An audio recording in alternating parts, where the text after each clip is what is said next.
The Milwaukee Bucks have been one of the biggest talking points this year, starting all the way back from training camp. But it's not due to their dominating team performances or their off-season acquisition Damian Lillard finally being praised as a top player on a championship contender. But nah, it's for all the wrong reasons, and in general it must have sucked to be a Bucks fan going through the drama of what should have been another championship contending season. But with their first round loss, where do the Bucks go from here? Because the Bucks are in a really weird situation right now where I understand why they got Damian Lillard. They needed a boost in offense and took the chance trading away Jrue Holiday in the process. But I think another big reason why the Bucks needed Lillard was star power. To show Giannis that the Bucks are committed to improving the roster, but there's one big issue with this deal, and that's what they lost defensively. So first, before the trade, Jrue Holiday was the most important part of their perimeter defense, as though I think the Bucks had in mind that their interior defense was good enough to contain teams overall defensively. But that wouldn't be the case, as the Bucks would finish near the bottom 10 in defensive rating, and even in that deal they would lose Grayson Allen, who is another good defensive guard, leaving only Pat Connaughton as their best defensive guard. They are also able to get Patrick Beverley by the end of the season, but with Patrick Beverley, honestly, he was only just above average, more due to him being an older player in the league. But just in general, with Pat Bev and Pat Connaughton, you could only do so much in the backcourt defensively. But the Bucks' mindset seemed to have Chris Middleton be the player to guard the top offensive player, but that didn't really work out due to his injuries and inconsistent play during the season.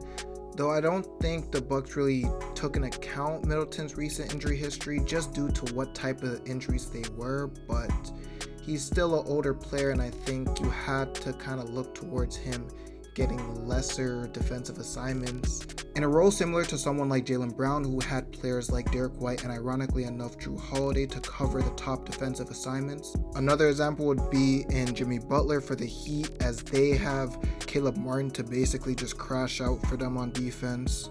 And there's plenty other examples, and we know that they could stop the opposing team's best player at times. But the roster has to consist of these multiple defenders to take that role instead, so the top player, in this case Chris Middleton, could use more of his energy and attention on the offensive end. So now, moving on to Doc Rivers, where his whole time with the Bucks so far has been nothing but a mess. Essentially taking Adrian Griffin's job mid-season due to disagreements with the players and the coaching. Doc Rivers was really put into a tough position where he had to coach a title contending team. So I'd have to kind of give him the slack for this season due to the way this team was constructed. But don't get it twisted, even though this season is not necessarily his fault, I still don't believe in Doc Rivers as a coach, as he's proven me many times that he could only go so far in the playoffs, losing series after series after series, already up 3-1. But we kind of already know his history in the playoffs, but the biggest reason why he's been struggling in that regard, I think, is just his game-to-game adjustment. And I think the craziest thing about this situation is that I don't think they changed their real coaching style at all from what Doc Rivers brought all the way back to Mike Budenholzer. As I thought always with Mike Budenholzer, his only problem was his in-game adjustments. And now you're getting something worse in Doc Rivers, where he's bad at in-game adjustments as well as game-to-game adjustments in playoff series.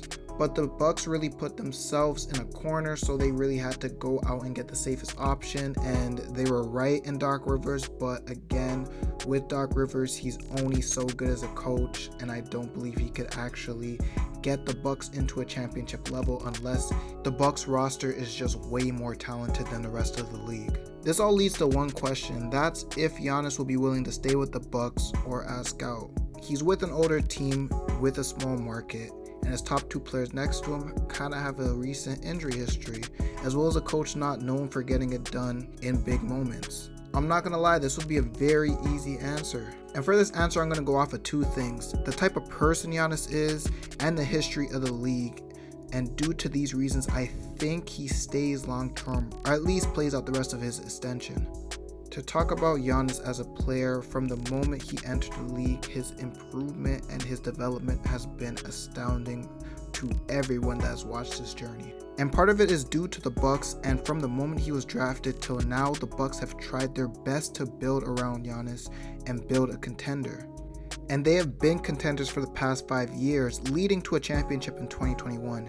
Also, what I think that's kind of being forgotten about Giannis is the type of player he is when it comes to being friends with people in the league. He doesn't really make friends. He doesn't really do any off-season training or workouts with other teams, except if it's somebody on his own team.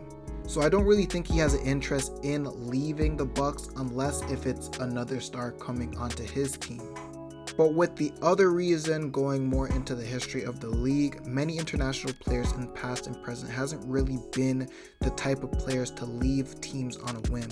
From Dirk Nowitzki to Manu Ginobili, Tony Parker playing most of his career for the Spurs, and a lot of current international players today are stating they want to play for their respective teams for their whole career.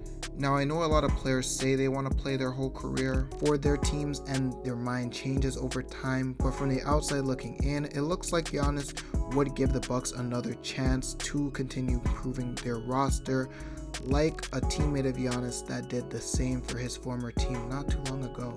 So overall, I think the Bucks have a few problems with their team construction, with them still needing to be a little bit younger for Giannis's run, as well as them needing perimeter defense, but with some limitations due to their cap space and how much they're paying the rest of their team already.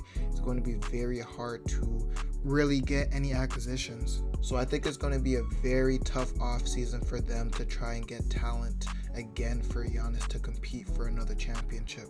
So please let me know if I missed any problems about the Bucks going to the offseason, or if you think the Bucks are actually still finals contenders and this was just an injury-riddled season near the end of the regular season for them.